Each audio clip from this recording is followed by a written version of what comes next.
నేటి నుంచి వారం పాటు జరిగే మహిళా వారోత్సవాలను విజయవంతం చేయాలని మంత్రి సీతక్క పిలుపునిచ్చారు. ఇవి మహిళల శక్తి సామర్థ్యాలు, ఆత్మవిశ్వాసం, సాధికారతను ప్రపంచానికి చాటి చెప్పే మహోత్సవాలని పేర్కొన్నారు. ఒకప్పుడు చిన్న పొదుపులతో ప్రారంభమైన స్వయం సహాయక సంఘాలు నేడు తెలంగాణ గ్రామీణ ఆర్థిక వ్యవస్థకు వెన్నెముకగా నిలిచాయని మంత్రి అన్నారు. చిత్తశుద్దితో పనిచేస్తున్న మహిళా సంఘాలకు ప్రభుత్వం అండగా నిలుస్తోందని తెలిపారు.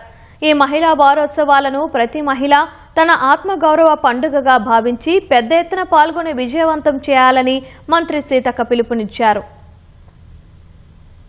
మహిళా వారోత్సవం సందర్భంగా రాష్ట్ర వ్యాప్తంగా 8,000 మహిళా భవనాలకు శంకుస్థాపన చేయడం చాలా గర్వకారణంగా ఉంది. మన రేవంత్ రెడ్డి గారి ప్రభుత్వం మహిళలకు ఇస్తున్నటువంటి గౌరవానికి రేపు చోదక శక్తులుగా ఈ ఇందిరా మహిళా శక్తి భవనాలు నిలవబోతున్నాయి.